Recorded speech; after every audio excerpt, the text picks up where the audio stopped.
Assalamualaikum warahmatullahi wabarakatuh. Bismillahirrahmanirrahim. Alhamdulillahi rabbil alamin. Allahumma salli wa sallim wa barik ala sayyidina Muhammadin wa ala alihi wa sahbihi ajma'in. Subhanaka la ilma lana illa ma 'allamtana innaka antal alimul hakim.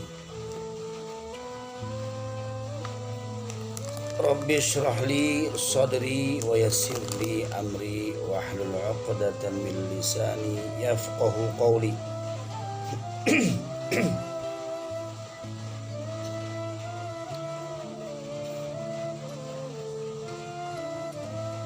Wa tawwil li umri wa nawwir li qalbi warfa' li zikri.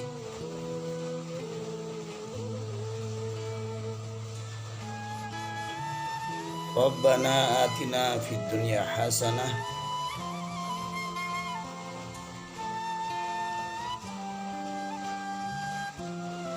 wa fil akhirati hasanah wa qina adzabannar. Amin ya rabbal alamin. Qala al-musannif rahimahullahu ta'ala wa nafa'ana bihi bi 'ulumihi fid darin. Amin. Amma ba'd.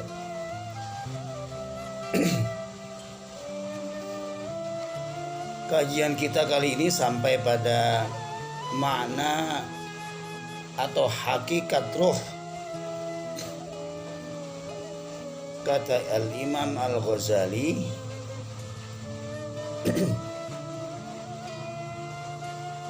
roh juga memiliki dua makna.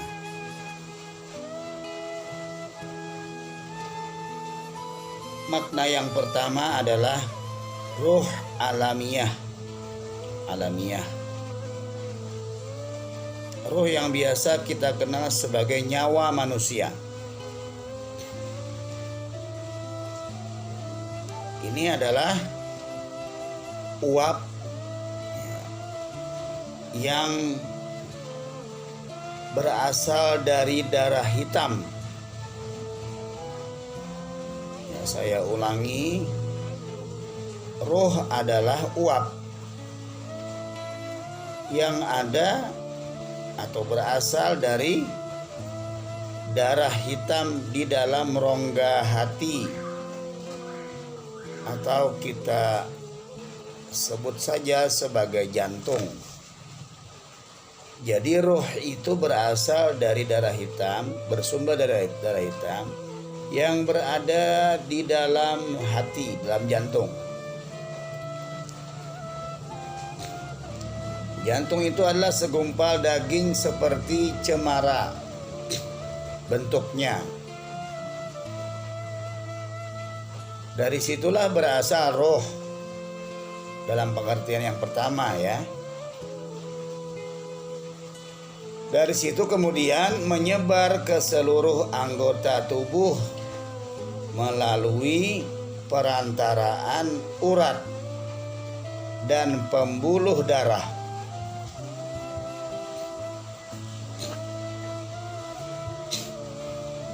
Maka perumpamaan roh ini adalah bagaikan lampu atau pelita di dalam rumah ketika menerangi setiap sudutnya. Maka ketika para tabib atau para dokter mengatakan roh, itu artinya yang dimaksudkan adalah nyawa manusia. Itu pengertian roh yang pertama.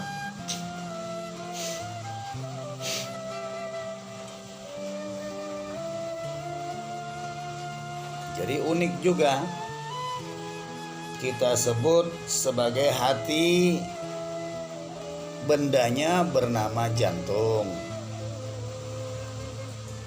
Bahasa Arabnya kolbun, artinya hati. Tapi bendanya itu berwujud jantung.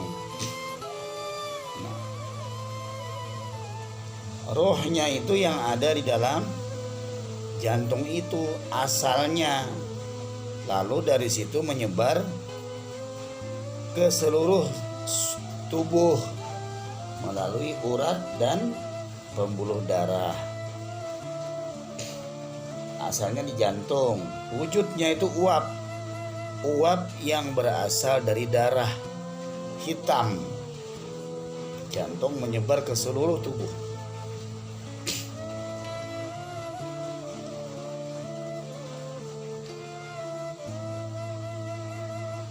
Maka roh itulah yang biasa dicabut oleh malaikat, tercabut dari jasmani, dari tubuh, maka tubuh ini kemudian tidak aktif lagi, karena roh itu yang mengaktifkan bagian dalam tubuh ini, kayak mesinnya lah. Maka disebut mati. Rohnya mati enggak? Rohnya enggak mati, dipisahkan dari tubuh. Nah, itu roh yang dalam pengertian yang pertama.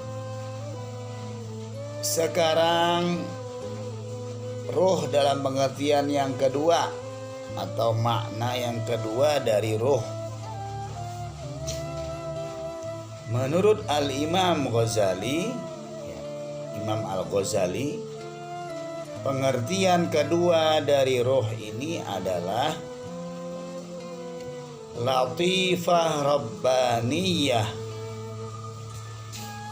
yang merupakan hakikat dari qalbu itu sendiri. Oleh karena itu, roh dan qalbu adalah istilah yang sama.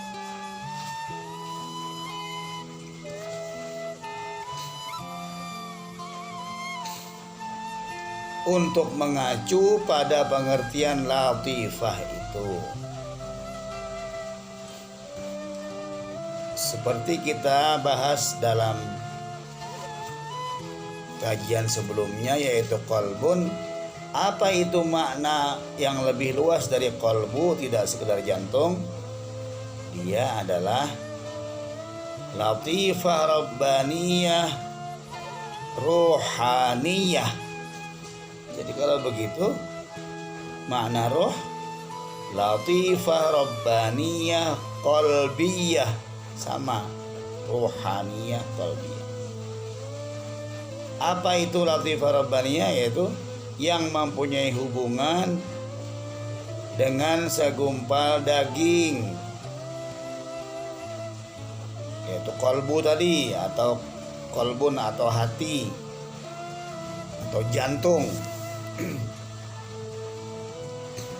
Latifah inilah yang mengenal akan Allah dan mampu menjangkau sesuatu yang tidak bisa dijangkau oleh imajinasi, bayangan manusia.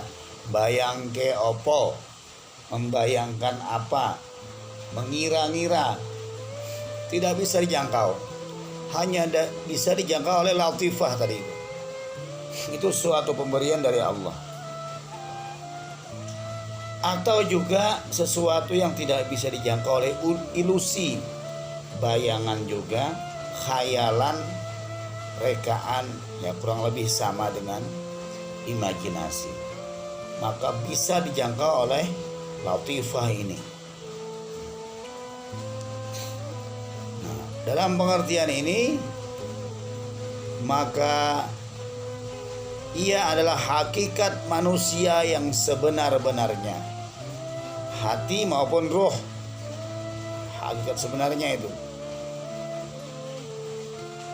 Jadi yang namanya manusia, yang ya bagian rohnya itu, ya bagian hatinya itu. Kalau jasad ini, apalagi sekarang, bagian wajah bisa diubah-ubah operasi plastik. Bagian tubuh yang lain bisa dibuat sekehendak hatinya, sekehendak nafsunya. Terlepas itu dibolehkan atau tidak dalam fikih. Inilah manusia yang sebenarnya adalah ruh atau qalbu, sama pengertian. Dan inilah yang diajak berbicara oleh Allah. Hati atau ruh itulah.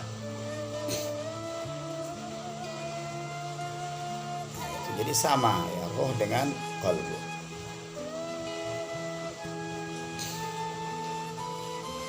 Untuk mengacu kepada pengertian latifah yang sama, latifah, kelembutan dari Allah. Seperti diisyaratkan di dalam firman Allah Subhanahu wa taala. Apa itu?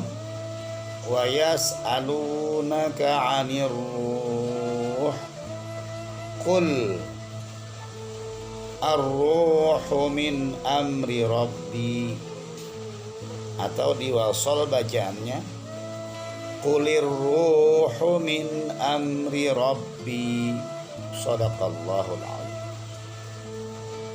Artinya, dan mereka bertanya kepada dia, kepadamu, dan kepada dia, yas'alunaka.